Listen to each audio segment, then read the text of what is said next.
Jesus, you're glorious. Jesus, you're wonderful. Oh, Jesus, you're marvelous.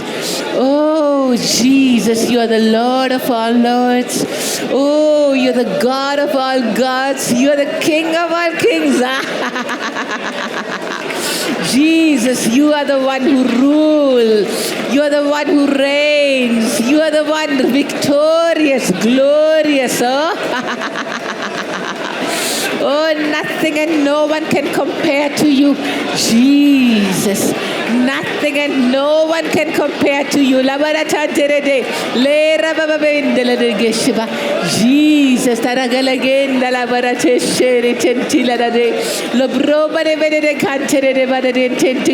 Jesus, we are so grateful. We are so grateful. You are the King. You are the Lord. You are God Almighty, King of all kings, Lord of all lords, God Almighty.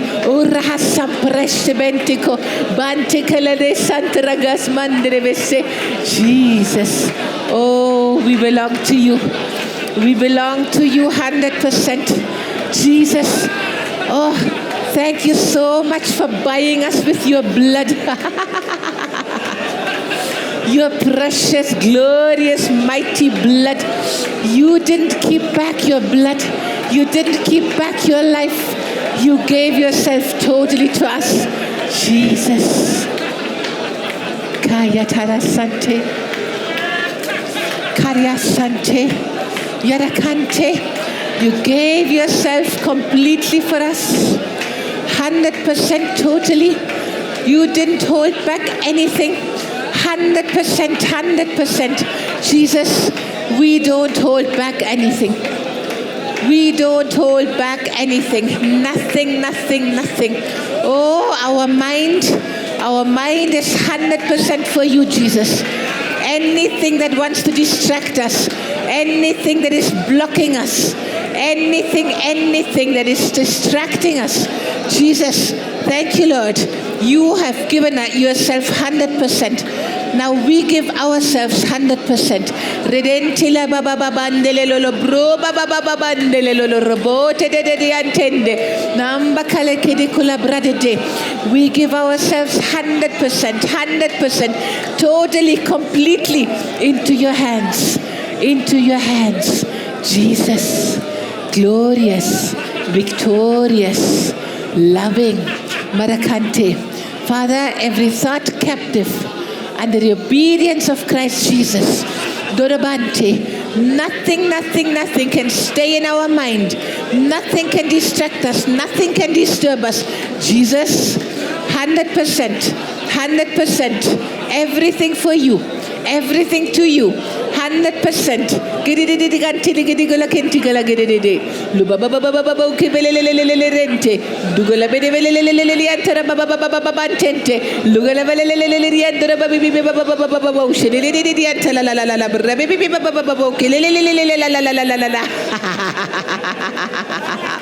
Oh, rebele kende. Oh, rebele kende kende katende. Kulamati di kuda barakatende ke. Jesus, Jesus, Jesus, Jesus, Jesus, Jesus. Karakasante ke. Bre tabala dentente ko. Biriri kuribiri kintinta kalabre fede kenta. Oh, sagadegele kadakalakante. Oh, sagalele dentente. Oh, salala la barevele la rente. Gola baba baba ukebele la rade de laba. Lord Jesus, Lord Jesus, Jesus, you are our Lord.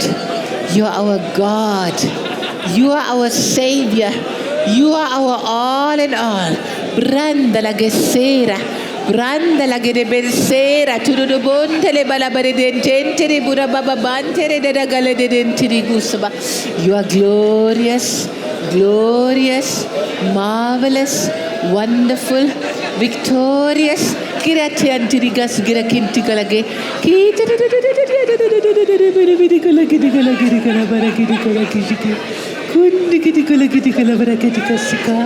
Jesus, we give ourselves 100% to you. We belong to you.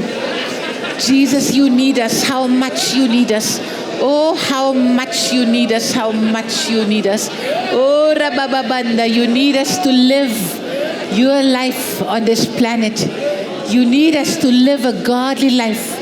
You need us to live in your presence. You need us to speak your word.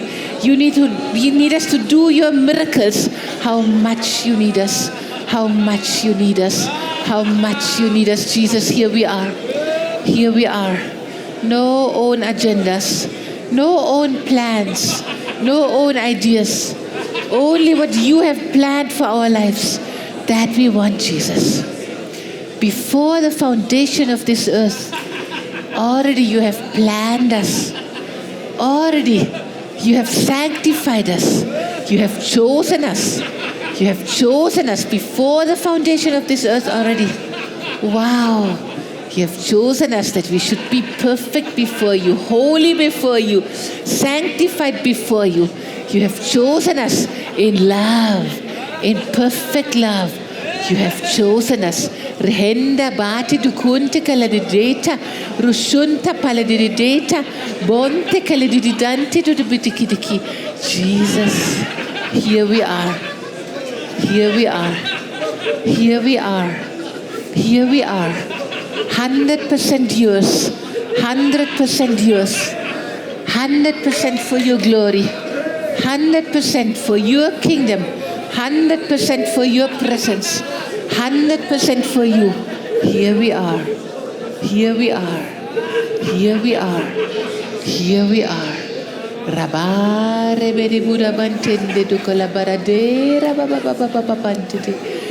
Kura beri beri kala baba baba baba bandere. Dura beri beri kade kisita. Chita kutipiti kutapiti kulabanti tutatita tutushika de kita kanti.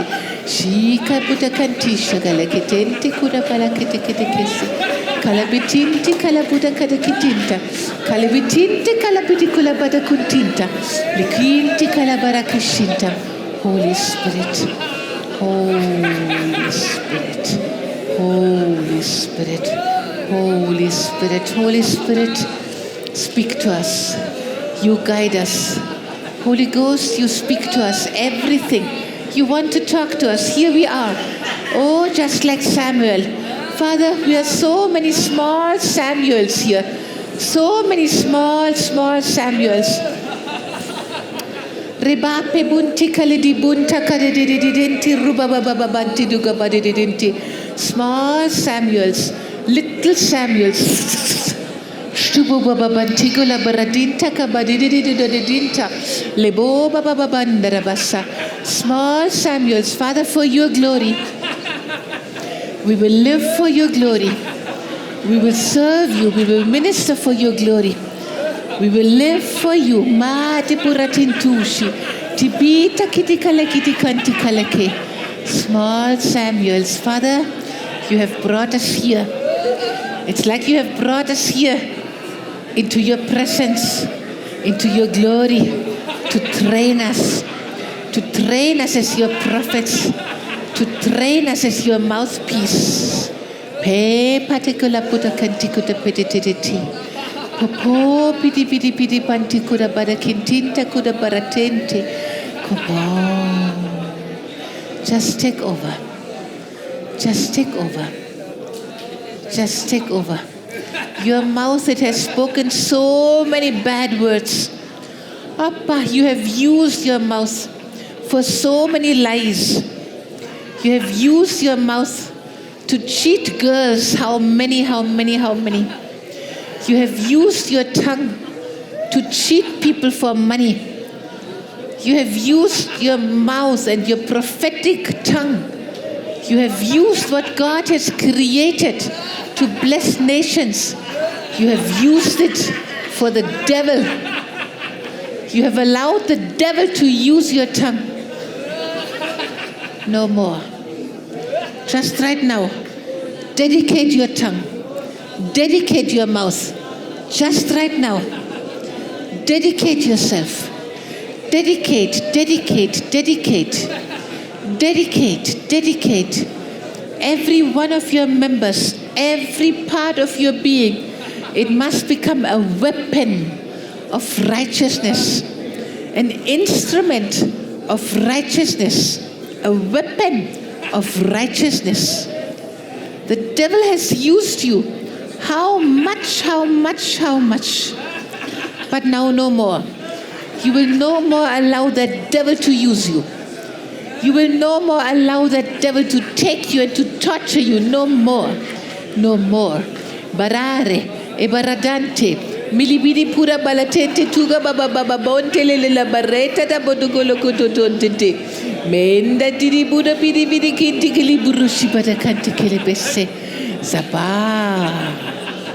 You have died to sin.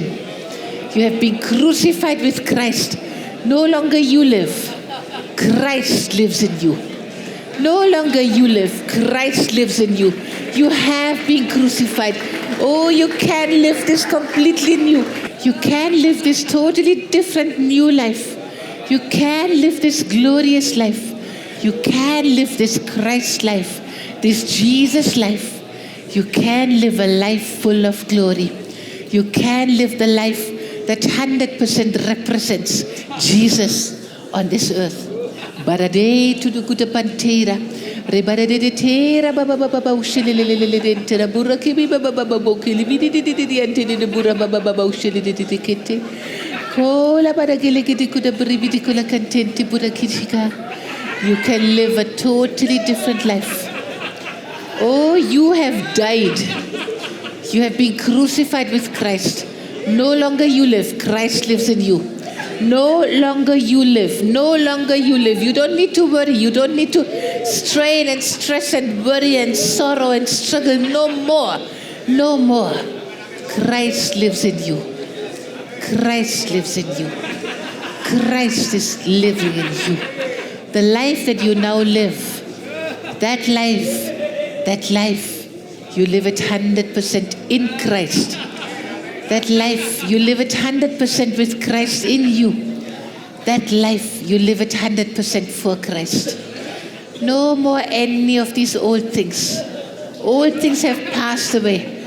Behold, all things have become new. All things have become new. All the old things, they have passed away. All things have become new. Kalasite, brudontoko. No more fear. No more fear of the old things. No more any struggle. No more any worry. Oh, I could go back. Oh, I could do all the old blunders again. Why do you fear? Fear is of the devil. He who fears has not been made perfect in love. Oh, God is love. Perfect love casts out all fear. No more fear. No more fear. Your God is love. Your God is pure love. Your God is carrying you. Your God is taking you. Your God makes sure that you live a holy life, that you live a pure life. No more. No more any devil's attacks. No more any devil's fear. No more any devil's strains. No more what the devil wants to do in your life. Only what Jesus wants to do in your life. Brandele boba baba shegede bada balakidi da da baba baba tendede lo baba baba baba kera tendede de tende bede kula baraka shehende bahande bahandi bahi. You have given your life to serve the living God. He has seen, he has heard, he has taken your sacrifice. He has taken your sacrifice. He has taken your life. He has taken your life. He says, my child, I have seen every second of your life. I have seen you even when you were in your mother's womb. I have seen you even before you were born into this world. I have seen you. And I have followed you. Everything that you have done in your life, nothing has been hidden from me. But I have loved you anyway. I have loved you anyway. All these struggles in your mind, even now, you thought the struggles in your mind were over. But even now, you still have these struggles in your mind. and you are condemning yourself, your Jesus is telling you, I don't condemn you. I don't want you to condemn yourself. I don't condemn you. And I don't want you to condemn yourself. There's now therefore no more condemnation for those who are in Christ Jesus. No more condemnation. No more condemnation. Whatever the devil brings up again and again, he brings that anger. He brings that revenge. He brings that bitterness. He brings that uncleanness. Many things I see the devil is trying to bring against you. No more. You resist the condemnation. There's now therefore no more condemnation for those who are in Christ Jesus. When you tell the devil, there's now no more condemnation, I run to my Jesus, the devil loses his power. The devil loses his power. The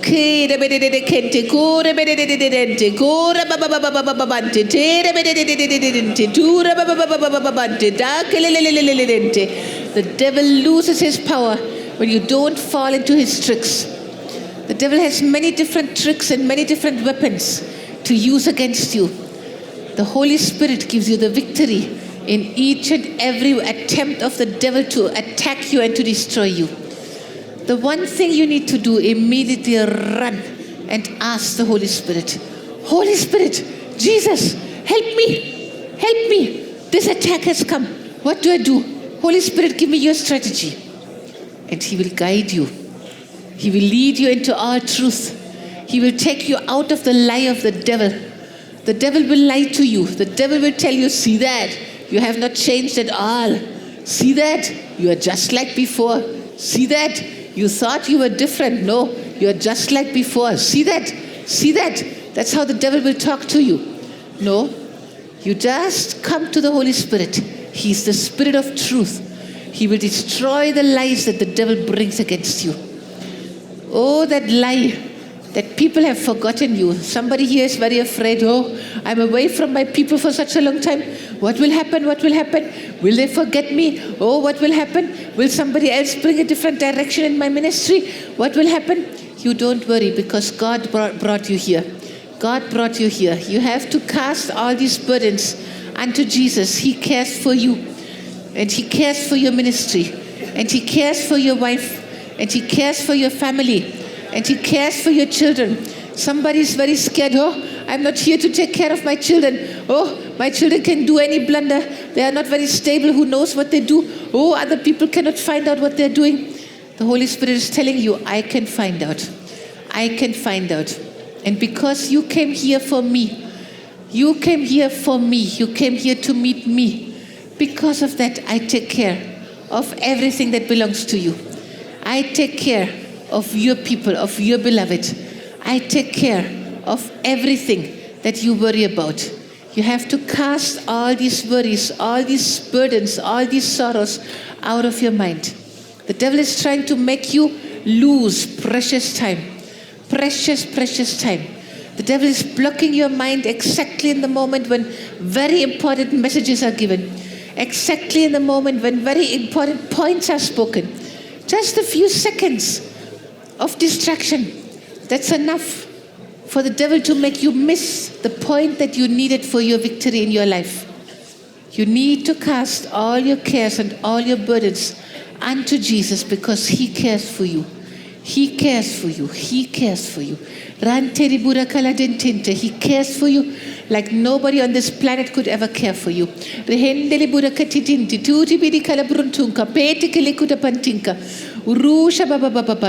God is promising you. He promises you, I will take care. When you come back home, you will be so surprised, because the way I took care of all your affairs are so much better than whatever you could do.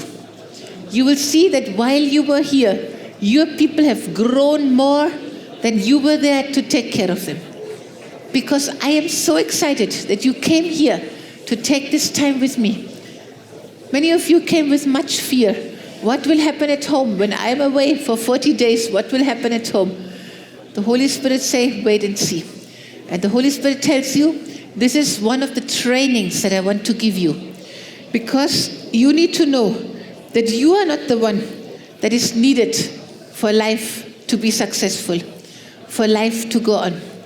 You are not the one with whom the world cannot turn correctly.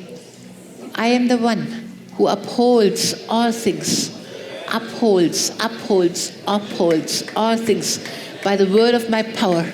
So even your ministry, it's not you holding it, it's me upholding it by the word of my power. So as you learn word here, as you speak my word here, as you prophesy my word here, oh, it works in the spiritual world. It goes in the spiritual world. It goes to your family. It goes to your ministry. It goes to your loved ones all over the globe. The word that you speak here, the words that you learn, the revelations that you get, it goes out, it goes out, it goes out. Oh, and it brings so much blessing, much, much more blessing than what you could ever bring. Father, I thank you for all their families, all their ministries, everyone they left behind. Thank you, Holy Spirit. Everything is in your hand. All are in your hand. No devil is allowed to touch anyone anymore. In the mighty name of Jesus, thank you, Holy Spirit. No worry, no sorrow, no condemnation. Father, whatever the devil uses to condemn these dear ones, Father, we break it. We break it. Thank you, Lord, that in this situation, they learn to use the sword of the Spirit. They learn to take the word of God and with the word of God to fight against whatever the devil wants to bring against them. Every attack of the devil, every lie of the devil, every burden the devil gives them. Thank you, Holy Ghost. They are fighting against it and they're destroying it in the mighty name of Jesus Christ of Nazareth. Holy Spirit, hallelujah. Regentigula baba baba baukilelela lelelenta riparia tondeleleko shinka parabalelelente rumbalelelenta brababa samba. Somebody at home, the landlord is making some trouble. They want more money or they want you to vacate. You don't worry. You just send arrows of deliverance. You send word of salvation. You just send the word of God from here and God will take care of that situation. God will take care of that situation. Your family will not be kicked out while you are here. Don't worry. God is there. His angels are there. The devil just wants to scare you, you know. I still feel distraction in the mind. I still feel that some of you struggle with concentration. You need to take every thought captive under the obedience of Jesus Christ. You have that authority. You know, sometimes our thoughts run around like wild animals. Have you seen that? One time I came home from my work, many years ago in Bosch Company, and I was very tired and there was so much stress and there were so many things and my thoughts were very confused. And I was just at home. I went on my knees, I prayed, and I couldn't concentrate. I couldn't control my thoughts. Just running like crazy.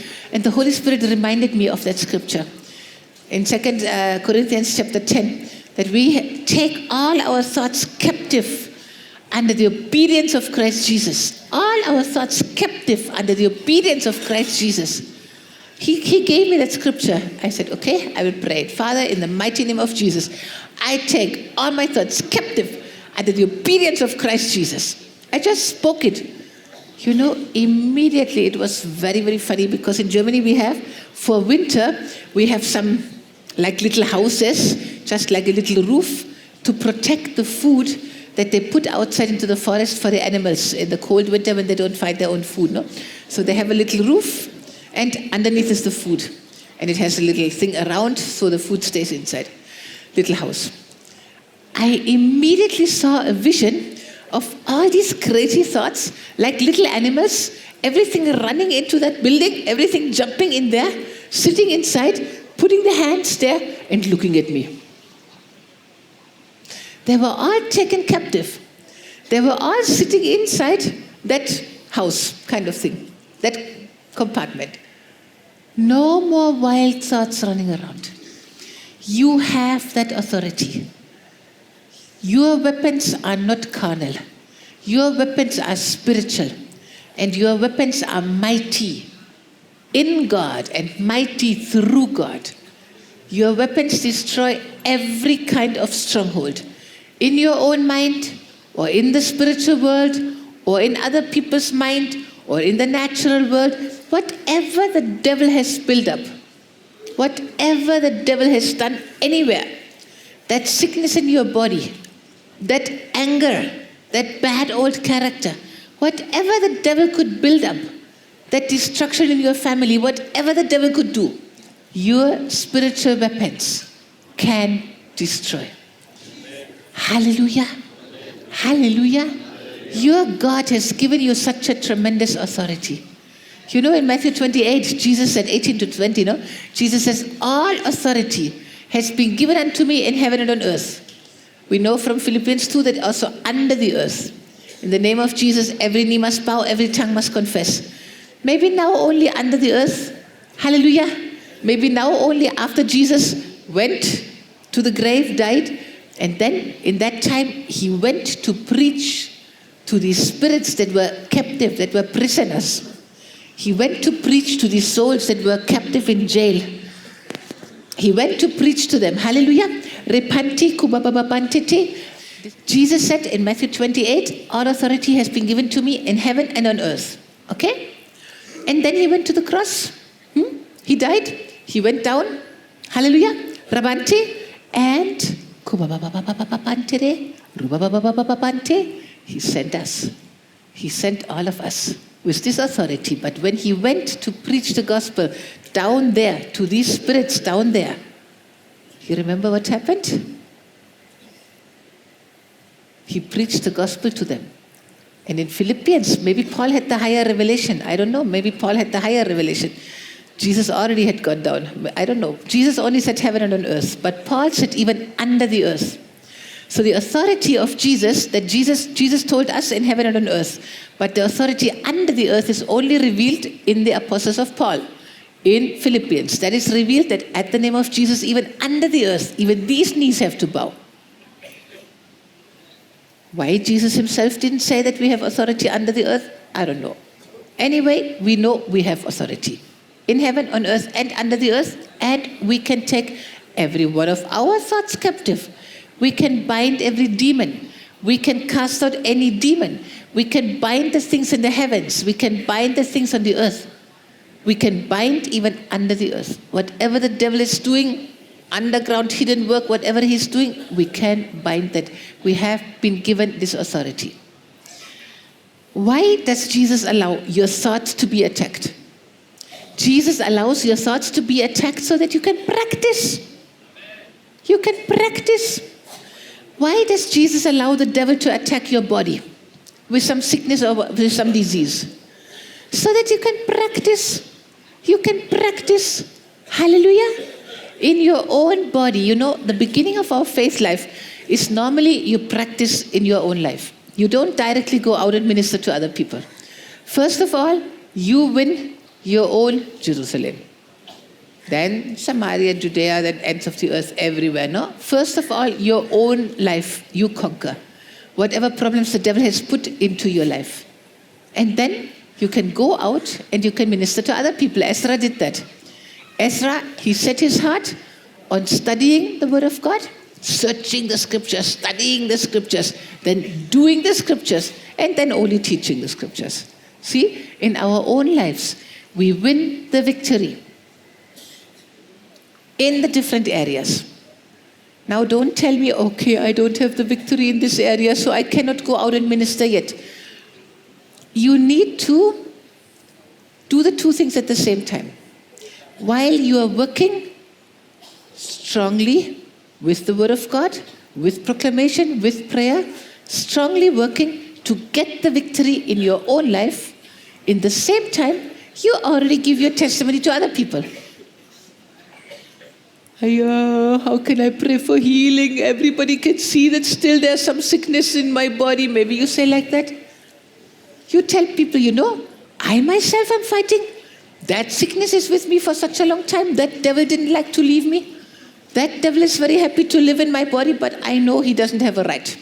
So I am myself standing in faith. I speak the word. I proclaim the word. I know I'm healed. That devil has to accept it and he has to leave me anytime. You can tell people. Why not you also share your own struggles? You know, I came from Youth as a Mission. I came back to our youth group And the Holy Spirit put on my heart to speak about masturbation. Even in Germany, in the AG, nobody talks such subjects. That's the tragedy. The world is talking about these subjects. The young people get caught up. The young people get totally demonized by going into all that. And the church is too holy to even talk about such things. I was not too holy. As a lady, I talked about masturbation because I know how the devil condemns the boys with that. Even girls, even ladies. Not only men do that, women also do that, you know. So they do it, and then the devil condemns them. First the devil pushes them, then the devil condemns them. You know, there was one boy in our youth group. He was always full of joy, very shining, very glorious, very good family, top level position. Now he's a doctor. Very, very nice person. Nobody thought that he would have any problem. Everybody thought, wow, he's the best of all of us. When I finished, he came to me, he said, thank you so much for this message. I am struggling so much with this, but because you could publicly talk about it, something broke. Something broke. And I suddenly have the faith that, yes, I can overcome it. Praise God. You know, as long as you keep something in the dark, as long as you keep it hidden, the devil can work with it. And the devil will tell you, this is so horrible. If you tell this to anybody, everyone will reject you. Everybody will despise you. Oh, you can never again preach. No, we had a lady, she was doing healing ministry. And she was traveling to different nations, and she had some nice healings, and she was training churches into healing ministry.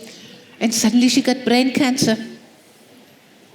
And everybody prayed for her, and she didn't get healed. And we were so shocked. Everybody was so shocked. In the church, I also ministered in that church where she was teaching them. What happened? She is such a powerful healing woman. What happened? What happened? I prayed. I said, Lord, please explain to us what happened. The church was so on fire, so in healing. She was such a blessing for the church. The faith of the church it will go down like that, no? When something happens to her, please, Holy Spirit, show us what happened. And you know, the pastors of the church went to visit her from Germany to Switzerland in the hospital when she was about to die. And when they came there, her friend came out of the room crying. What had happened? This lady, she had been married before, and she was hiding it because she was divorced, no? She thought, if I tell people that I'm divorced, nobody will allow me to minister. So she was hiding her old story. She told everybody she never married, she's a spinster. And she hated her ex-husband. She never made peace with him. So her best friend, when that lady saw that she's going to die, she thought, if she goes with this bitterness, if she goes without forgiving her husband, she will go to hell. So without this lady's husband, without her knowledge, she contacted the ex-husband and made him to come and visit her just before dying. But you know, that famous preacher, she had so much bitterness against her ex-husband. When he asked her forgiveness for hurting her, she screamed and shouted and she kicked him out. She refused to forgive him. And she shouted at her best friend also, why you brought him? I hate you also. She kicked her out. Just before dying, she refused to extend forgiveness. She refused to ask forgiveness. So I could understand. She kept things in the dark. That's how the devil could come and bring that brain tumor. See, we look at people and we think, how could that happen in the life of such a famous person, such a mighty person, no? We don't know what is happening in people's lives. But we need to live a life in 100% truthfulness. Catherine Kuhlman, everybody knows Catherine Kuhlman? Mighty miracle woman, no? Her life is a tragedy. She was already in the ministry. And then she fell in love with some preacher who was married. And that guy, like always, he told all kind of story how bad his wife is. Every man will do that. How bad is his wife? So she felt very pity for him. And he said, I will divorce my wife and the 2 children. He left wife and 2 children. I will marry you. Everybody begged her, Catherine, please don't do that. Please don't do it. It's adultery. Please don't do that. You're destroying a family. Please don't do it. She did it anyway. She married him. And this guy was a monster. He was a very evil person. Of course, everybody can know he's an evil person. How can you leave a wife and 2 children, no? To marry another woman? Only evil people can do such thing. So he totally suppressed her. He didn't allow her to preach. He was preaching and she had to sit in his meetings. And the calling inside of her couldn't bear it. She was sitting while he was preaching, crying, because the Holy Spirit inside said, you have to preach. I called you to preach. See, she was married. She left him. One day she just walked out with her Bible. And she always says, I know the day and the place where Catherine Kuhlman died. She loved that man so much. She still loved him. But she loved her Jesus more. Hallelujah. And because she loved her Jesus more, because she walked out, God again started using her. It was not easy. People knew that she was divorced. No doors opened. I think she started even with a radio program because she was not invited. It was very, very, very difficult for her to start again. But she walked in the light. She didn't hide her former life. And God lifted her up again. Of course, she never married again.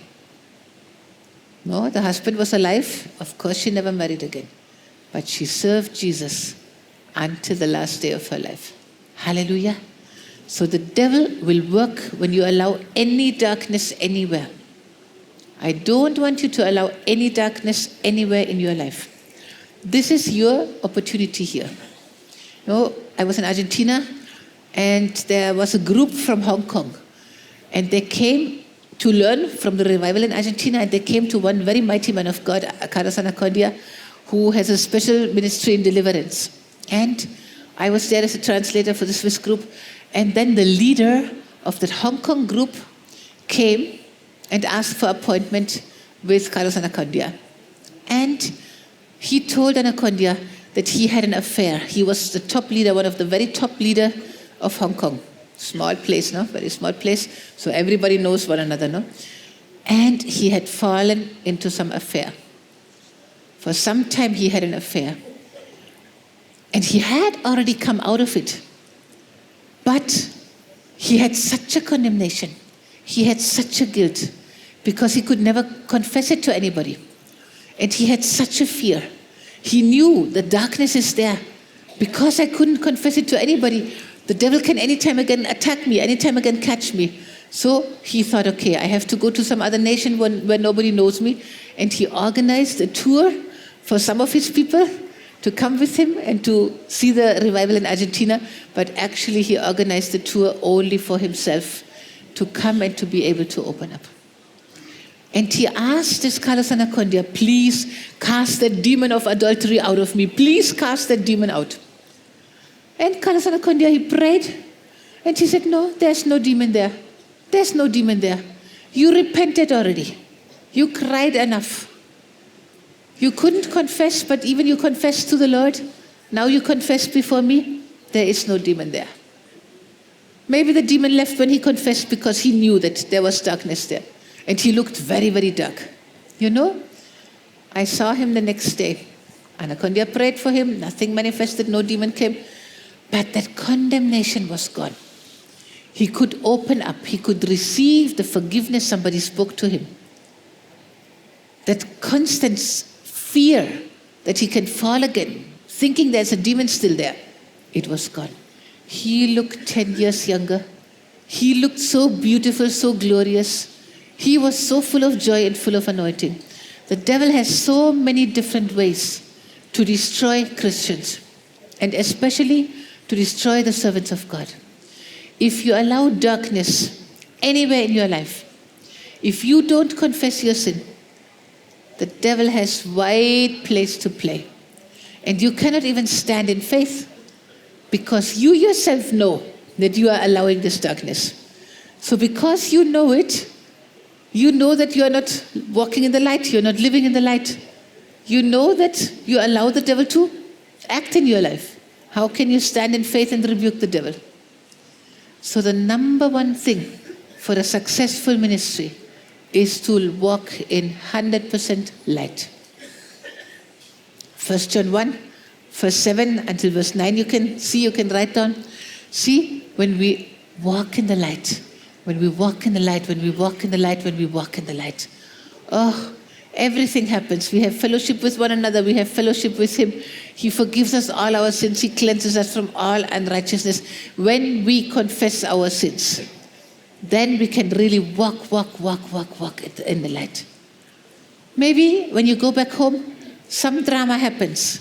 Maybe you are like this man. To whom can I confess? Where can I say? Make a phone call. Alexana, this has happened to me. Alexana. Don't keep anything hidden. Don't think that, if I tell that even in Baraka, they will close all the doors to me. Oh, they will hide, they will close the doors for me. Whomever I connected through Baraka, they will say, don't invite him. I don't know what the devil will tell you. The devil will try to make sure that you don't confess. If we confess our sins, He's faithful and just. Amen? We confess our sins, then we can walk in the light. We can be in freedom. And then we can have fellowship with one another, fellowship with Jesus. The walk in the light is the number one thing. If you go into a church, you see so much hypocrisy. What is hypocrisy? Darkness. One thing they speak, another thing they think. One thing they promise, but in their mind, I will never do that. What a lie it is, what a darkness it is. How much the devil will feel at home in such a church. How much the devil will feel at home in such a marriage, in such a family. You plan to go out and do something without telling your wife. Not even for some affair, even to buy something. If I tell her that I want to buy that, she will be upset. I don't tell her. You just invited the devil into your family. Hello? It's my money. I can do with my money whatever I want.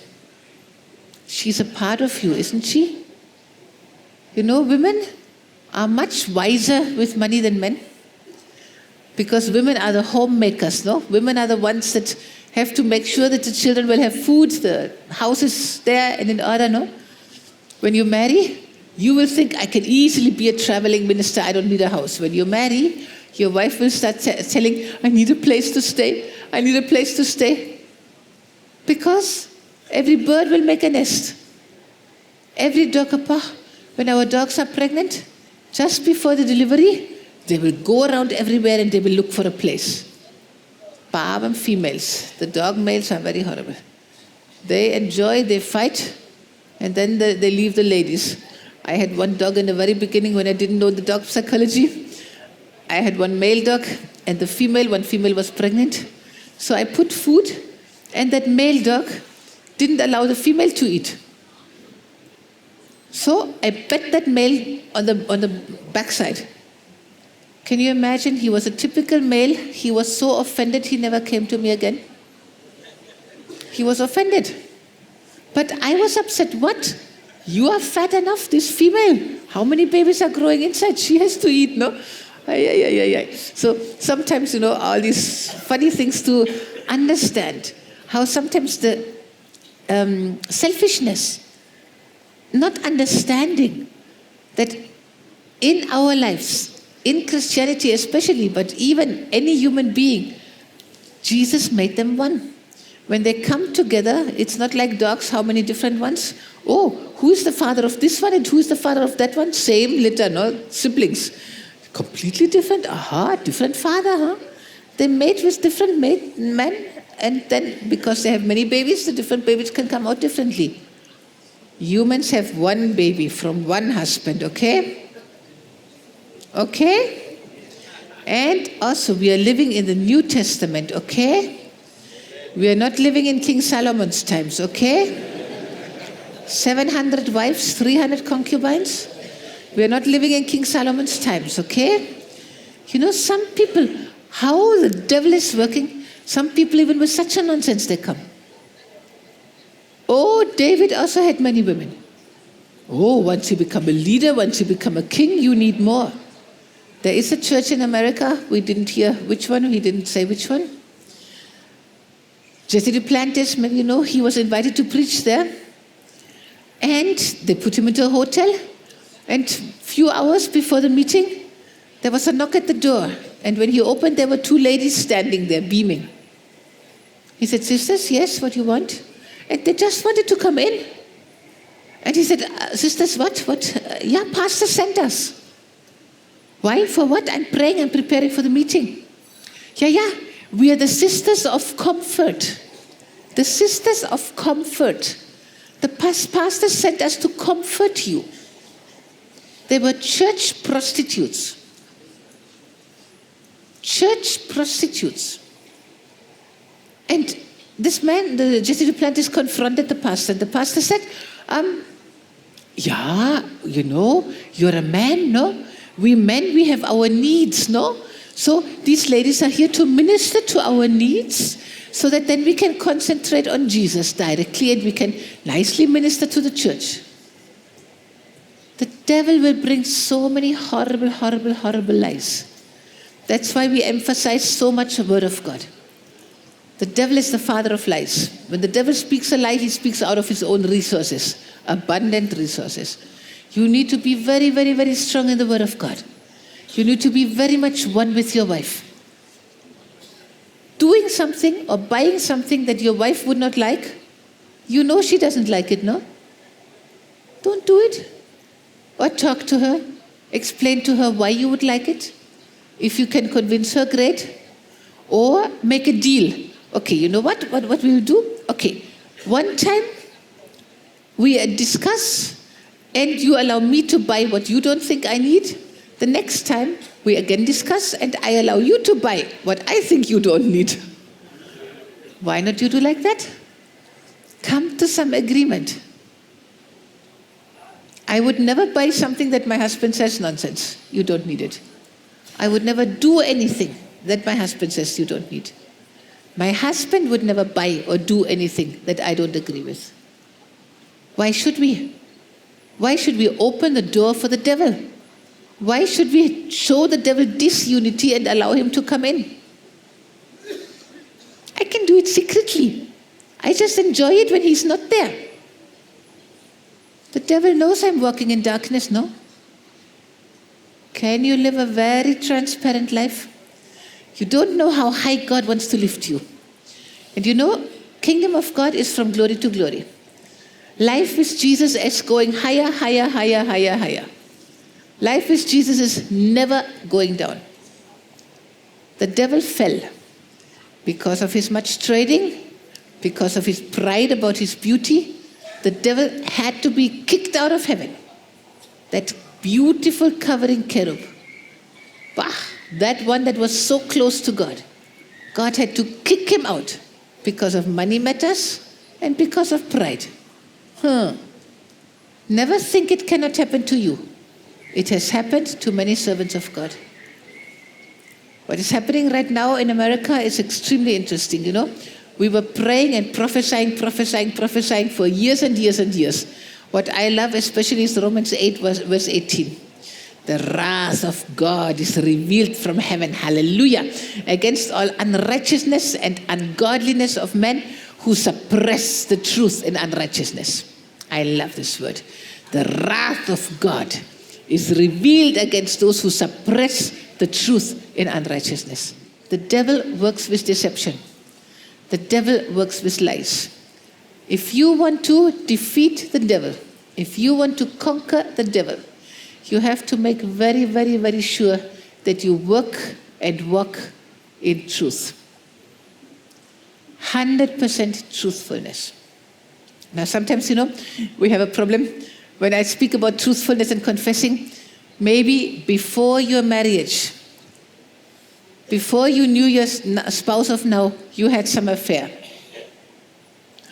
And he says we have to be in total truthfulness. Do you need to confess it now? Especially if it was before salvation. That was your old life. Old things have passed away. Behold, all things have become new. But it was when I was already saved. I was already Spirit-filled. But it was before my marriage. You asked the Holy Spirit. But if you have not told it up to now, why should you tell it now? You should have told it even before marriage. You should have told it to your spouse, I had an affair before, but I broke it. I knew this was not the right person. I'm so sorry that I did not keep myself pure for you. I know you are the right person. I will always love you. I will never go back to that old person, but there was an affair. I don't know if you can do that. You ask the Holy Spirit. But this is better than when your spouse finds out later, he cheated me. He told me I'm the only one. He told me he never had anyone. Now this woman comes and shows me all the proof and all the pictures. Finished. You need to ask the Holy Spirit what you should do. We are building a foundation for your ministry here. This time, maybe you already have a ministry. Okay? Check your foundation. Check your foundation. If you have already a big ministry and there's a little crack in your foundation, you know how easily the devil can destroy you? You know how easily he can come in and just do like this? When the devil has the legal rights, you have seen what he can do to you. In the curse breaking, you saw it, no? Many of you didn't expect such a manifestation in your life. Who can say, I didn't expect that such a manifestation will happen? Who can say in the curse breaking? You didn't expect? Show me your hands very high. See that? Many of us didn't expect, no? We didn't know that the devil could hide inside. The devil can only hide where there's any kind of darkness. We kick the devil out. Now, to remain free from the devil, you need to walk in the light. You need to remain in the light. Lying, hiding is an absolute no-no for any believer. You remember Joshua? I think it's chapter 6. Chapter 6. Brabante, Kulalalelente. Only one time Joshua had a defeat. And the people were actually very upset with him. When did that defeat happen? It happened with his own neighbors. It happened with the Gibeonites. The Gibeonites.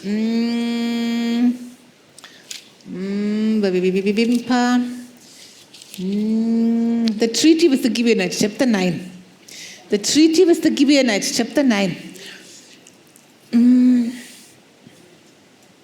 Okay, all the kings gathered together. Then, verse 3, when the inhabitants of Gibeon heard what Joshua had done to Jericho and to Ai, they worked craftily and went and pretended to be ambassadors. And they took old sacks on their donkeys, old wineskins torn and mended, old and patched sandals on their feet, and old garments on themselves. And all the bread of their provision was dry and moldy. Why? They were the close-by neighbors, but they worked craftily and they went and pretended. Why? They were afraid of Joshua. They were afraid of Israel. Oh, this Joshua, they will come, they will take us over also.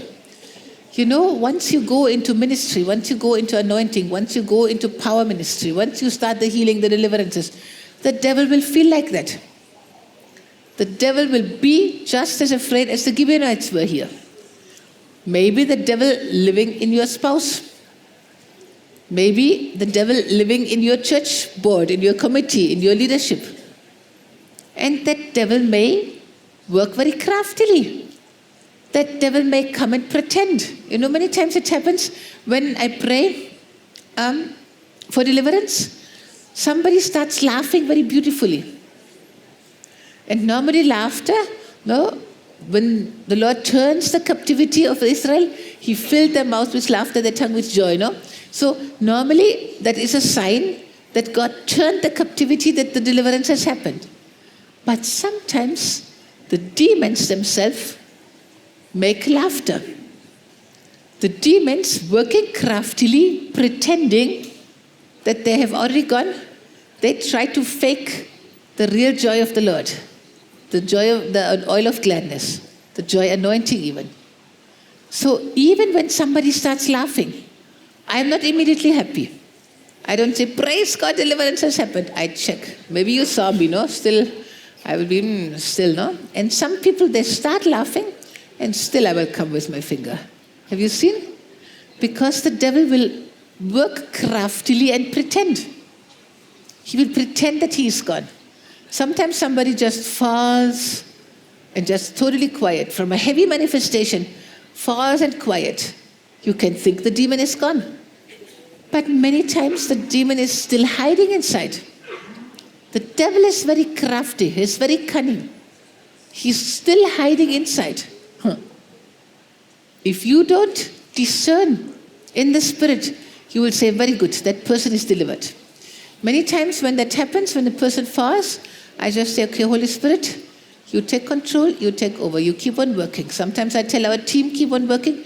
Many times I just go and pray for others, but I know I have to come back to this person. So that person that was very peacefully laying on the floor, the devil thought, very good, Appa. She went. She didn't notice that I'm still hiding in here. Working craftily and pretending. That's how the devil works. So in deliverance, you have to be very careful. You know, T.B. Joshua said one word that really scared me. He said, if you don't fully deliver a person, these demons will try to come back and torture you. So you have to make sure that when you deliver a person, that person has to be free. You have to make sure. You have to watch that person. You cannot just send somebody home and say, hallelujah, I did a powerful ministry. You know how easy it is for the traveling ministers? Appa, I was translating very, very sad stories, too many sad stories in my life in the ministry, you know. There was a very powerful man of God, very powerful African from Kenya. I translated for him in a conference in Germany, and he invited me to Kenya. So I came to his ministry in Kenya, and he had built tremendous buildings. He had built a school. I think he was still building the school. I didn't see children there. I'm not sure if the school is ready. And big church buildings and everything. No people. No people. So I came there, and I had open air meetings. And we had many, many healings, many deliverances. Many people were added to the church, 17 families in one meeting, things like that. Small, just a meeting with a megaphone, not even a microphone as a small speaker. Just small meeting in the marketplace, no? But many, many places and very beautiful. And then we couldn't go on with the meetings. You know why? Because the only person who could translate, my translator, he was married, but he didn't pay the dowry. So his father-in-law came and took his wife away from him, and he had to buy a cow as a dowry to get his wife back. So now he didn't have any more time to travel with me. He had to get a cow and buy his wife back. Coming from Germany, you can never imagine that such a story can be a hindrance for ministry. But so because of that, I could not go on with this ministry, but it was very interesting. And this man of God, you know, I had to teach on finances. Because it was a very tragic situation. He goes to the West, he gets offerings from the Western world, and he gives money to his people. So I came, you will hear my finance teaching, I came with the word of God. Because in Acts 20 verse 35, the Bible says, Jesus himself taught us, it is more blessed to give than to receive. It is more blessed to give than to receive. So if I want to be blessed, I will give. If I want you to be blessed, I will receive from you. You understand? It is more blessed to give than to receive. How did the Western world become so rich? The Western world felt pity for Africa, for China, for India, for any third world nation. They felt pity and they started giving. They started sending offerings, sending missionaries, sending people, sending offerings, and they became rich. Why? Because it's more blessed to give than to receive. These other nations, hands open to receive, did they come up? No, they didn't come up. Now in the last few decades, the teaching on giving has come even to Africa. These villages where I was ministering, it had not yet come. They didn't teach on giving. He would come from some Western trip and give them money and everybody happy. They came to receive the money, but there was no spiritual life, no strength, nothing. It was very horrible. The ministry, he comes to Europe and says he has many churches. I have seen. Horrible. No life. He comes for money and for buildings. No? I was ministering in one place and I was just challenging them to give. And it was so funny, you know. Some people brought eggs. Some people even brought a hen. Some people were very rich and brought a goat to the pastor of that church. And people were so excited because they went out and they had mighty miracles. Mighty miracles. Somebody received a suit.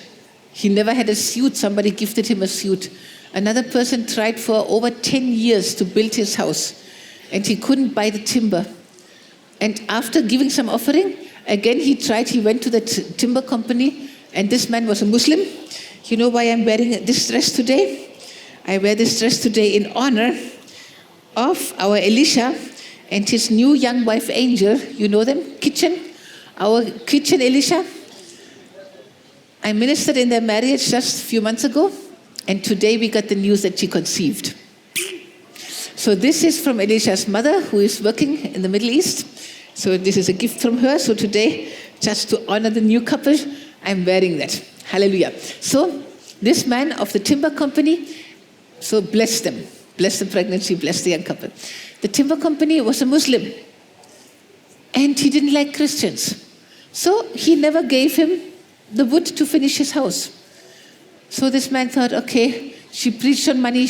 I gave an offering. She said, miracles will happen. I will try again. Can you imagine this Muslim asked, okay, how much money you have? I have only 10% of what I need to finish my house. This Muslim said, okay, you're struggling for 10 years. Okay, I take your 10%. You take your timber and you build your house. It was such a miracle. After over 10 years, he could get that house built. Praise God. This man was behind me all the time. He rented a camera to take pictures with me and whatever. It was very funny. And people came to that apostle, to the main leader who comes to Europe, crying and saying, I couldn't come to that meeting. I was not there. I didn't hear it because everybody has so many miracles. I didn't hear. Pastor, tell me, what did she preach? Hallelujah. So miracles is our lifestyle. Miracles must be our lifestyle. But I was so sad. I brought this man one time to India. People loved him. He had many healings, many deliverances. It was very beautiful. And he was invited again, and they organized meetings for him again. And just before the meeting, he canceled. You know why he canceled? In the same time, they invited him to Europe, and in Europe, the offerings were better. I was so hurt. I was so offended. India was happily waiting for him for the anointing. He preferred to go to Europe for the money. So he ministered to a church, to the leadership, and he would cast out demons, and go. These traveling people who cast out demons and go are actually very dangerous. Because he ministered to the whole leadership of the church. One German apostle had organized all these leaders, praise God. I didn't organize his trip. I never organized a trip for him, hallelujah. A German leader brought him everywhere for a deliverance. But he didn't do a curse breaking. He didn't break the legal rights. He didn't ask them to confess. He didn't ask them to break legal rights. He just went there and cast out the demons. And the demons came back worse. So after 1 year, I came to this church again. I knew the pastors and knew the leaders. I liked them very much. It was a very fiery church. 1 year after that African did his deliverance, the church was horrible. Very few people, so much depression, zero spiritual life. Divorces had happened among the leadership who received the deliverance by this African man. It was a total disaster, like a graveyard. I was very shocked. In that time, I understood how important is the curse breaking and how important it is to check the person of whom the demons were cast out. If you go, if you travel, if you do deliverance ministry, you have to be in touch with the pastor of the church. After 3 days, you call, Pastor, how are you people? Pastor, some people had a deliverance. Please check on them. How are they? Pastor, if they don't fill their house with the Holy Spirit, you know, no? This one will come back 7 worse ones. He will bring with himself. The state of that person will get worse. That's what happened in Germany because nobody followed up. He didn't teach the pastor. He took the nice offerings and he went. He didn't bother about the church. You know how much you can hurt pastors if you live like that. So please, when you go out from Baraka, some of you will be invited to many churches. Never, never, ever see the ministry or the churches as a place where you get money. Never, ever. If you do ministry in any place, you get the number of the pastor. You ask the pastor after 3 days, after 1 week, past 6 days, Pastor, how are the people? How is the church, Pastor? Any help you need? How are the people? No, don't give your bank account. We had one very wise guy, how is it? He worked craftily and pretended to be a good preacher. And he gave us beautifully, even laminated a very good paper, a list of scriptures that he wants to give to our people. On the list of scriptures, there was a QR code. And the QR code had his telephone number, personal number, his bank account, of course, his ministry webpage where you can donate in his ministry webpage. Very, very, very nice. We will never invite him again. Okay? So please don't start working craftily and doing all such kind of things. You come to a church to bless that ministry. You don't come to promote your ministry. You don't come to get their tithe. Their tithe belongs to the pastor. If they want to offer something to you, they can go online. They can find your ministry information online. They can send to you an offering like that. But you don't go, I'm giving the list of Bible verses with a QR code and all your financial information. Very, very, very, very horrible. So here, see what happened. The inhabitants of Gibeon, they heard what Joshua had done to Jericho and Ai. They worked craftily and went and pretended to be ambassadors. And they took old sacks on their donkeys, wineskins torn, or dry bread, moldy. They went to Joshua, to the camp of Gilgal, and said to him and to the men of Israel, we have come from a far country. See how nicely they could lie? People who come to you who want to join your ministry. It happened to Nehemiah, no? The enemies that came to destroy, they said, please allow us to work with you. We also want to work for your God. We also want to serve your God. I heard a very good counsel from a very powerful prophet, 73-year-old prophet. He said, always pray with people. Don't just pray for people, pray with people. Anybody who wants to come a little closer to you, pray with them. Check how they pray. See in which way they pronounce the name of Jesus. Do they pronounce the name of Jesus with love? Just like, how do they pronounce the name of Jesus? I can hear that. When I hear some preacher, when I hear anything online, the way they say Jesus, I know their life. I know if they are really in love with Jesus or if they just do anything for ministry's sake. If they just use Jesus, no, they can use also. In the name of Jesus, they can do many, many miracles, no? The anointing, the power will stay there. The devil also has anointing and power. This woman with the brain tumor, anointing, power until the end. Her death was very quick, very sudden, very quick, just a few weeks. When the headache, the symptoms became too strong, It was already very big and she died in a very short time. God gave her opportunity to repent, to take her to heaven. No. So there are so many people and they can work craftily and pretend. So we have come from a far country, now therefore make a covenant with us. Then the men of Israel said to the Hivites, perhaps you dwell among us. So how can we make a covenant with you? But they said to Joshua, we are your servants. And Joshua said to them, who are you? Where do you come from? So they said to him, from a very far country, your servants have come. See how nice? Some people, they come and flatter and tell you all the bombastic words. Your servant, we will always be with you. We will always love you. We will always be under you. We will always serve you. Switch on your discernment. Because of the name of the Lord your God. See, from a far country, your servants have come because of the name of the Lord your God. Because we have heard of his fame and all that he did in Egypt and all that he did to the two kings of the Amorites, etc.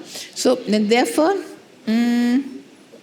all the elders said, take provision, whatever. Then, in 14, then the men of Israel took some of their provisions. 14. See, they showed all their old stuff, no? Israel took the evidence. The men of Israel checked, really, the white skins are very, very old. Oh, their sandals, the clothes, everything very, very old. Okay, they were really walking a long time to come to us. They are really from far away. They checked the natural evidence, the physical evidence. But, see what it says? But they did not ask counsel of the Lord. That is one of the most difficult and dangerous things that you can do. When you trust your own mind, your own thoughts, your own discernment. This is where Joshua got defeated. So Joshua made peace with them and made a covenant with them to let them live. And the rulers of the congregation swore to them. And it happened at the end of 3 days, after they had made a covenant with them, that they heard that they were their neighbors who dwelt near them. So they could not attack them because the rulers had sworn to them by the Lord God of Israel. And all the congregation complained against the rulers. Can I tell you, if you don't walk in the counsel of God, your people will complain against you. If you take any one of your own decisions, even in your marriage, if you do what you like to do, even maybe your wife doesn't know it yet, but she will complain against you. God's blessing will not be there. She will say, see, they could not have blessing. They could not obey God's command. God had commanded them to take that land and to cast out all these people from there. They could not obey the command and the plan of God. Why? Because they trusted their own mind, their own brain, their own counsel. I think for men, this is a greater danger than for women. Men are very convinced of their own ideas and wisdom. To take a counsel and a counsel from a woman, very difficult. So the Holy Spirit is a very, very soft person. So it could be difficult for you even to get the counsel of the Holy Spirit. You need to consciously make sure that you ask the Holy Spirit. And when he speaks, you don't decide, okay, this I will obey, that I don't like to obey. No, consciously you obey what the Holy Spirit tells you. Because even all the congregations complained against the rulers. Then they said, okay, we will let them live, lest wrath be upon us because of the oath. So they took their promise to God very, very serious, the leaders of Israel. We swore in the name of the Lord, if we now kill them, God's anger will come against us. They made the covenant with people, but they made the covenant before the Lord. We had one other very sad situation. One person who was with us for a long time, then was with Anand, then left the ministry for some years, then came back. And there were some problems. And he said he couldn't handle anymore. Okay, he wants to go. So he came to Anand and says, please relieve me. We were totally shocked because he had been part of the inner group. And they had one meeting with Anand where they said, see, our inner circle, our covenant partners, our most trusted inner circle, covenant partners, prayer partners, this is like a marriage. It's a covenant before the Lord. It's not a small thing to make a covenant that you belong to a ministry. They laid on the floor. They made that covenant before the Lord, and they made that covenant before one another. And we were totally shocked. How could that brother forget? And just simply say, okay, there was a problem. My wife and my daughter, they're like disciplined. Sometimes, no, you discipline people for some time, you don't allow them to do ministry. So they're under discipline, so, okay, what am I doing here? Okay, relieve me. None of us had peace. His wife was crying. She didn't want to leave the ministry. But he had taken a decision. So I really felt by the Lord, we should not allow them. It's a danger for them. And when they should be with us, what will happen if they're not with us, no? But, so we went and helped them to come back. And they came back. But after that, the blessing they had before, we have never seen. After that, many, many, many problems have come to their life. Health problems, family problems, financial problems in every area. Every area.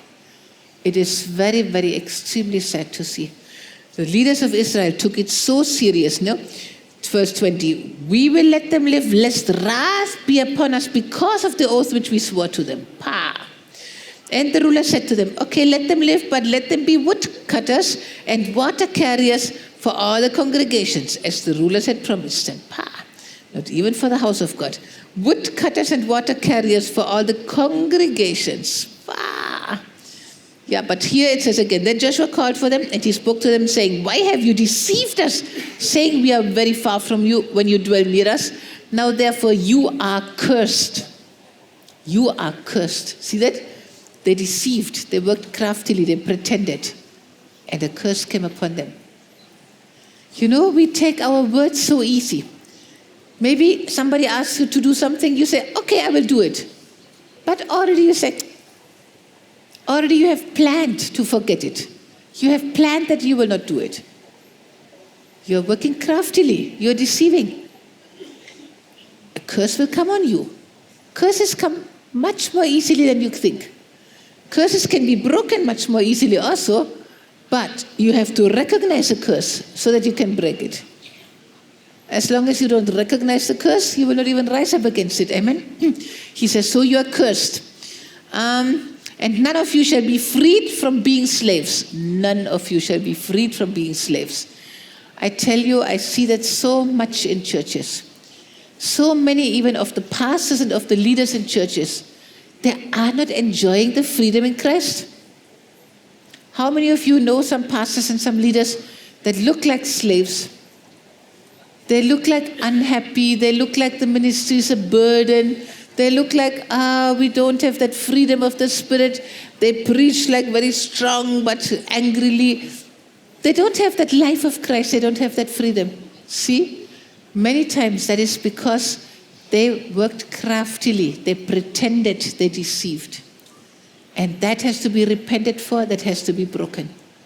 It can happen very easily, very simply in your daily life. The closer you walk with the Holy Spirit, the more sensitive you will be. The Holy Spirit will immediately show you, ooh, no, this was wrong. When I hurt somebody, when I say something that can hurt somebody, immediately the Holy Spirit just pricks me. Immediately I know, We had a very beautiful situation. One time, my hubby came, very lovingly. He cut some apple for me, and he wanted to feed me. And I didn't want to eat in that time. So I said, not now. And I turned. And when I turned, I didn't take it serious. He brought it to me, okay, thank you, leave it, later I will eat, not now. I turned, and in my spirit I felt, you hurt him. You made him very sad. I was busy, I was doing something else, no? Oh, thank you, very good, keep it here, later I will eat. The Holy Spirit inside, you hurt him. I hurt him. I turned, I asked him, hubby, did I hurt you? I didn't want to eat now. I was happy. I want to eat later. Did I hurt you? He said, yes, you hurt me. I came with so much love. I wanted to feed you, and you just despise like that. See, the closer you walk with the Holy Spirit, the more easily he will immediately convict you. He will show you such small things. See my hubby, he kept the plate, he would have gone. She's busy, I don't want to disturb her. But some of the love in his heart might have died, no? When such things happen repeatedly, step by step, that person that wants to show love to you will grow colder. Hello? Maybe now you understand why in the beginning there was so much love and now so much coldness. The Holy Spirit, he will open the heart again. The Holy Spirit is the one who knows the hearts of all. Amen? The Holy Spirit is the one who lives inside and knows the hearts of all. Hallelujah? So if you need to revive a relationship, you do that by walking very close by the Holy Spirit, with the Holy Spirit. If you want to not lose a relationship, you do that by walking very close with the Holy Spirit. If you want to make God happy, you do that by walking very close with the Holy Spirit. If you want to find out a calling, fulfill your calling, you do that by walking very closely with the Holy Spirit. This is the way to walk with God, very closely. See, Joshua, how heavy. You are cursed. None of you shall be freed from being slaves. Whoa. That curse of slavery, you yourself can any day bring it upon yourself. By doing anything craftily, by pretending anything. See, we don't take it serious, no? It's very, very serious. The devil knows that this gives him an opportunity to again curse you. We find his ways. The Holy Ghost, he leads us in all truth. He will guide you 24 hours a day. One small wrong thought, the Holy Spirit will warn you. Ouch. Okay, if I keep thinking like this, it will lead to very, very dangerous areas. Tak, in the name of Jesus, I refuse this thought right now. I take every thought captive under the obedience of Christ Jesus. Very easily you can do it when you just learn to listen to the Holy Spirit. This is why this school is called the School of the Holy Spirit. The School of the Holy Spirit. That is the number one important personality. Because he represents Father, he represents the Son. In our life, he is the one with whom we are called to have fellowship. Paul says, no?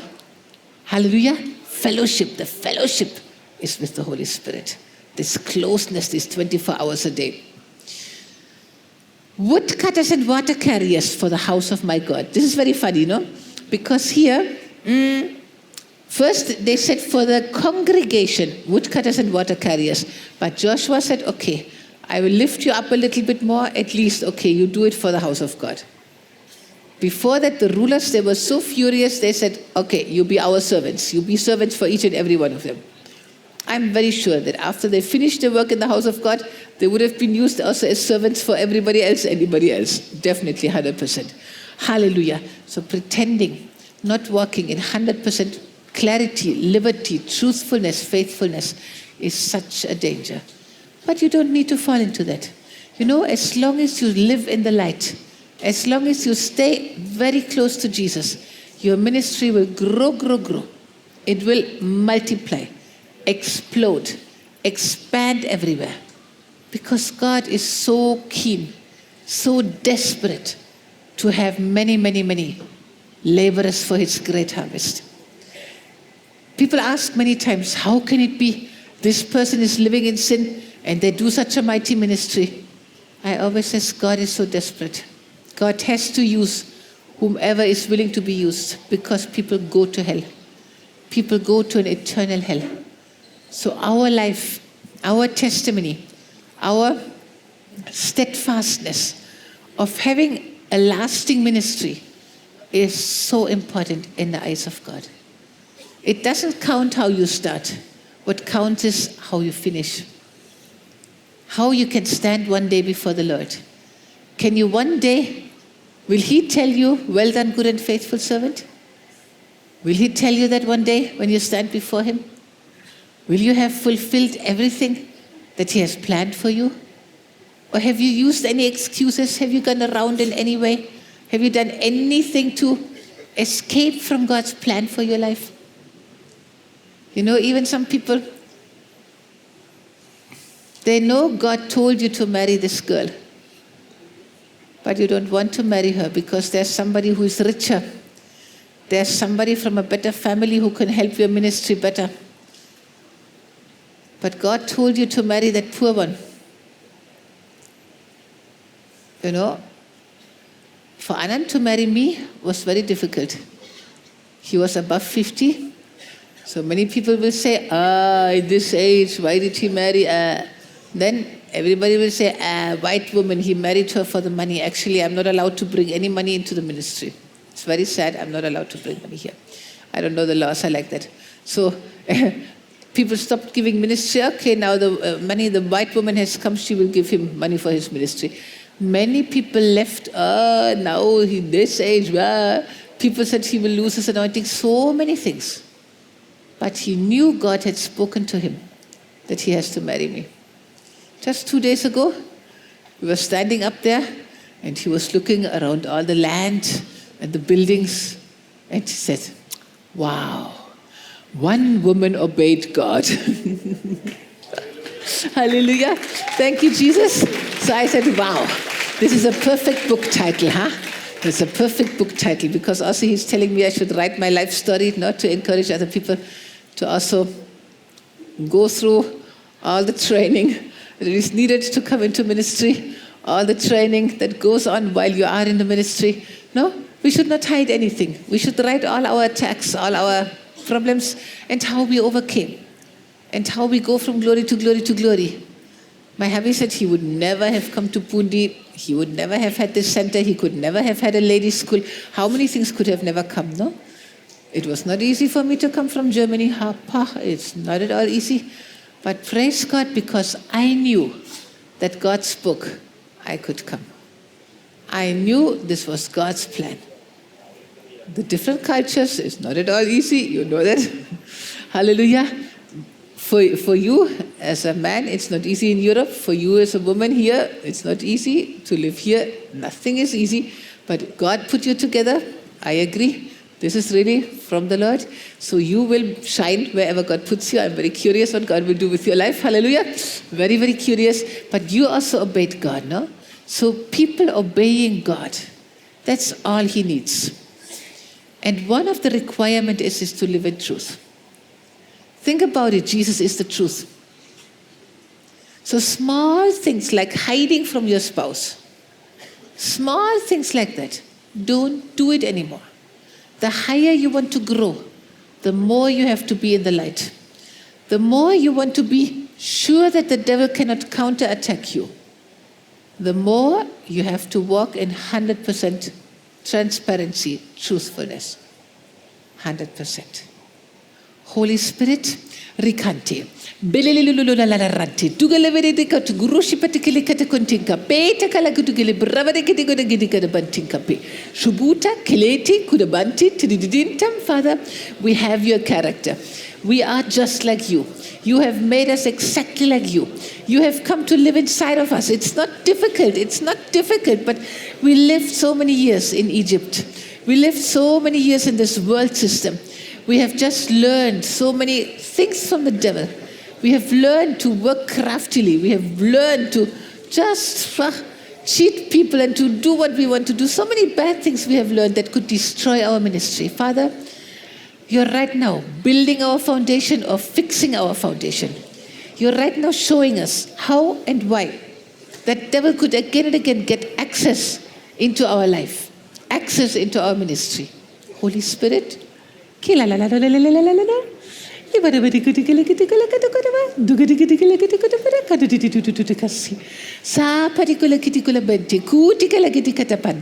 so much, Lord, for giving us all these weapons of the Spirit. Thank you, Lord, that we are not ignorant of the tricks of the devil. Thank you, Jesus, that your Spirit shows us and guides us so quickly, even before we can hurt somebody. Even if we do it innocently, unknowingly, you will immediately warn us. You will immediately show us. Thank you, Holy Spirit, that we can live a life just like Jesus. We can live as a real example of Jesus in this earth. We can live in the pulpit and we can live in our personal life. Both. Not one life in the pulpit and another life at home. Never again. Never again. Holy Ghost, help us to pluck that kind of lifestyle out of Christianity. Pluck it out. Anyone who has been in danger of doing such things, living such a lifestyle, Holy Ghost, just pluck it out. Pluck it out. Pluck it out. Pluck it out. Pluck it out. Father, we commit ourselves because we have to be the ones saving many, many, many servants of God who didn't know the seriousness of truthfulness. Many servants of God who don't know why they lost their family, why they lost their children. Oh, Holy Ghost, Adidinti. Even here, Father, how many pastors' children have seen so much hypocrisy, such a double life. Holy Spirit, Kia Sabaridinti Rugu Shabaraka. Yes, the anointing was there. Yes, the miracles happened. Yes, the church grew. Because God is so desperate to get people saved. But Holy Ghost, Tabarakanti Tudabarakinti, there's no joy in the family. There's no love in the family. There's no true excitement about Jesus. No true excitement about the gospel in the family.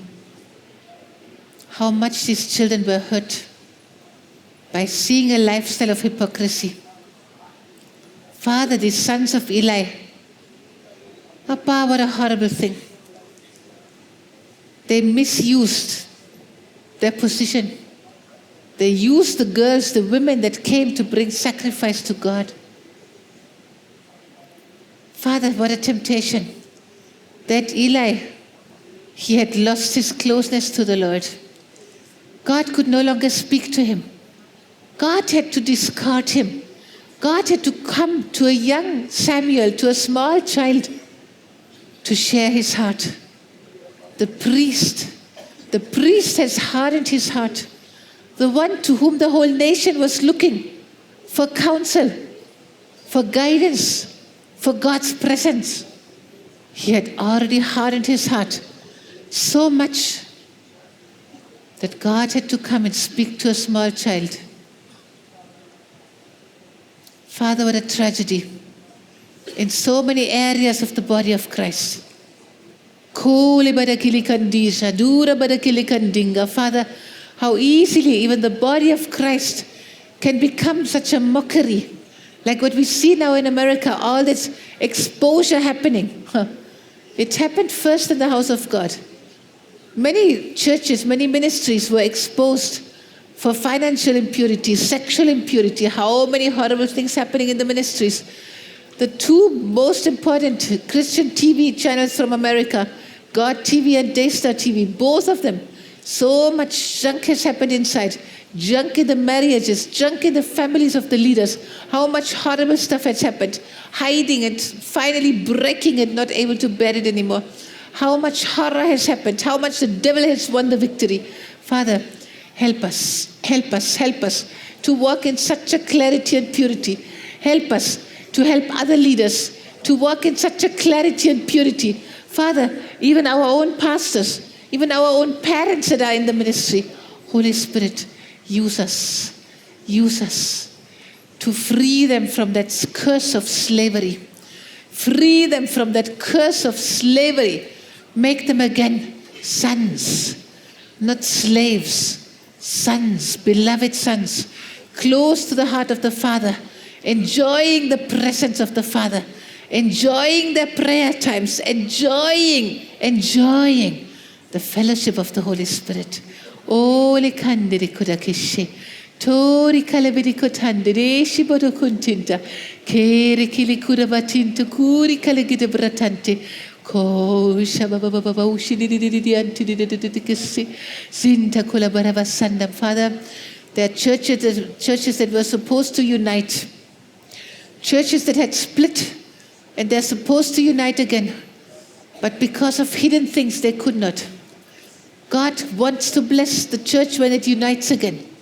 That's happening in your city. Maybe even you have one part of this church. Maybe the mother church or maybe that split away church. God wants this church to unite again. But because of hidden things, And also because of ambition, I want to be pastor. I also want to be pastor. Why should only he be pastor? When I have another group, I also am pastor. Because of hidden things, because of ambitions, because of many reasons, this unity could not happen. You pray for this unity. You bring to light any hidden thing from your own life. You pray that the hidden things from the life of the other part of the church also come to light. Because God says, I want this church united again. I want to bless this whole city through that church. I need you to unite again. I need you to unite again. Holy Spirit, help them to unite again. Help them to unite again. Father, how many churches were born out of splits? Church split, not sent out to plant new branches, but broken into pieces by the work of the devil, by the hidden work, by the separation of the devil. Holy Spirit, maybe some here are leading such split groups. Maybe they themselves have split churches, or split marriages, split families, split anything. There can never be a blessing on that split group. The same curse of division will come also into your life. If you have split a marriage, there cannot be blessing in your marriage. That same demon will work in your marriage unless you very deeply repent, not only before God, but also before that couple that you have destroyed. You very deeply repent before that pastor whose church you have split and broken. Unless you repent from your whole heart very deeply and with action, maybe giving an offering, doing some good for him, whatever the Holy Spirit shows you, that same spirit of division will destroy your life, your ministry, your family, your everything that you have. That devil will make sure he has found an inroad. He will not only split your church, he will also split your marriage. He will divide your children from you. He will destroy everything he can destroy. Oh, Holy Spirit, Father, use us as peacemakers. Use us as peacemakers. Oh, the peacemakers, they are called sons of God.